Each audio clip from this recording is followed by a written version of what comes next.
12 kabanata. 6 na araw nga bago magpaskwa ay naparoon si Jesus sa Betanya na kinaroroonan ni Lazaro na ibinangon ni Jesus mula sa mga patay. Kaya't iginawa siya doon ng isang hapunan at si Marta ay naglilingkod datapwat si Lazaro ay isa sa nangakaupo sa pagkain na kasalo niya. Si Maria nga'y kumuha ng 1 libra ng ungwetong taganas na nardo, na totoong mahalaga, at pinahiran ang mga paa ni Jesus at kinuskos ang kanyang mga paa ng kanyang mga buhok, at ang bahay ay napuno ng amoy ng ungwento. Datapwat si Judas Iscariote na isa sa kanyang mga alagad na sa kanya'y magkakanulo ay nagsabi, "Bakit hindi ipinagbili ang ungwentong ito ng 300 denaryo at ibigay sa mga dukha?" Ito'y sinabi nga niya hindi sapagkat ipinagmalasakit niya ang mga dukha, kundi sapagkat siya'y magnanakaw at yamang nasa kanya ang supot ay kinukuha niya ang doon ay inilalagay. Sinabi nga ni Jesus, "Pabayaan ninyong ilaan niya ito ukol sa araw ng paglilibing sa akin. Sapagkat ang mga dukha ay laging nasa inyo, ngunit ako'y hindi laging nasa inyo." Ang karaniwang mga tao nga sa mga Hudyo ay naalaman na siya'y naroroon at sila'y nagsiparoon, hindi dahil kay Jesus lamang kundi upang makita nila si Lazaro naman, na muling ibinangon niya mula sa mga patay. Datapwat, nangagsangunian ang mga pangulong saserdote upang kanilang maipapatay pati si Lazaro, sapagkat dahil sa kanya'y marami sa mga Hudyo ang nagsisialis at nagsisisampalataya kay Jesus.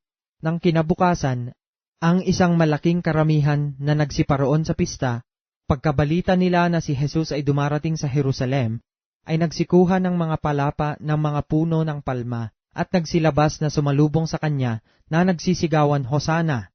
Mapalad ang pumaparito sa pangalan ng Panginoon. Sa makatwid bagay ang hari ng Israel." At si Jesus, pagkasumpong sa isang batang asno, ay sumakay doon gaya ng nasusulat, "Huwag kang matakot, anak na babae ng Sayon. Narito ang iyong hari ay pumaparito na nakasakay sa isang anak ng asno."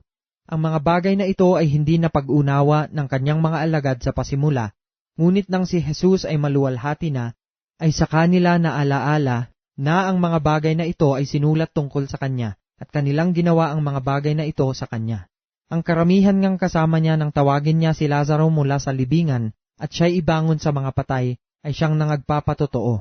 Dahil dito rin naman ang karamihan ay nagsiyaon at sumalubong sa kanya sapagkat nabalitaan nila na siyang gumawa ng tandang ito.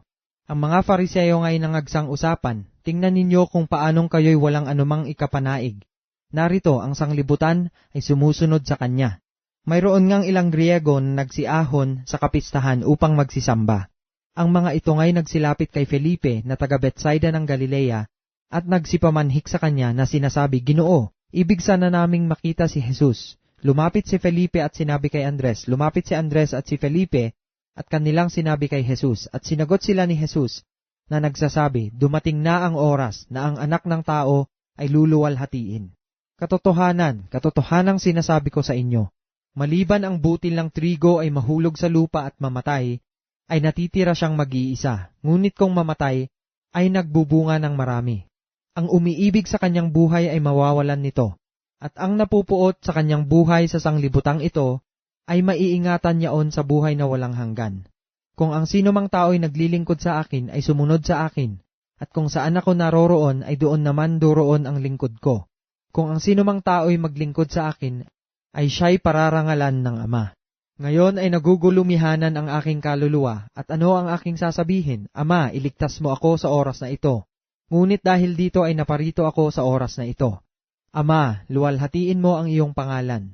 Dumating nga ang isang tinig na mula sa langit na nagsasabi, "Niluwalhati ko na, at muli kong luluwalhatiin." Ang karamihan ngang nangaroroon at nangakarinig ay nagsipagsabing kumulog. Sinabi nga ng iba, isang anghel ang nakipag-usap sa kanya. Sumagot si Jesus at sinabi, "Ang tinig na ito'y hindi dumating dahil sa akin, kundi dahil sa inyo. Ngayon ang paghatol sa sanglibutang ito, ngayon ang prinsipe ng sanglibutang ito ay palalayasin. At ako, kung ako'y mataas na mula sa lupa, ang lahat ng mga tao ay palalapitin ko sa akin din." Datapwat ito'y sinabi niya na ipinaaalam kung sa anong kamatayan ang ikamamatay niya. Sinagot nga siya ng karamihan, "Aming narinig sa kautusan na ang Kristo ay lumalagi magpakailanman. At paanong sinasabi mo, kinakailangan na ang anak ng tao ay mataas? Sino ang anak ng taong ito?" Sinabi nga sa kanila ni Jesus, kaunting panahon na lamang sasagitna ninyo ang ilaw. Kayo'y magsilakad samantalang nasa inyo ang ilaw, upang huwag kayong abutin ng kadiliman, at ang lumalakad sa kadiliman ay hindi nalalaman kung saan siya tutungo. Samantalang nasa inyo ang ilaw, ay magsisampalataya kayo sa ilaw. Upang kayo'y maging mga anak ng ilaw, ang mga bagay na ito'y sinalita ni Jesus, at siya'y umalis at nagtago sa kanila. Ngunit bagaman gumawa siya sa harap nila ng gayon, maraming mga tanda, gayon may hindi sila nagsisampalataya sa kanya. Upang maganap ang salita ng propeta Isaias, na kanyang sinalita, Panginoon, sino ang naniwala sa aming balita? At kanino nahayag ang bisig ng Panginoon? Dahil dito hindi sila makapaniwala sapagkat muling sinabi ni Isaias, binulag niya ang kanilang mga mata, at pinatigas niya ang kanilang mga puso, baka sila'y mga kakita ng kanilang mga mata, at mga kaunawa ng kanilang puso, at mga gbalik loob, at sila'y mapagaling ko.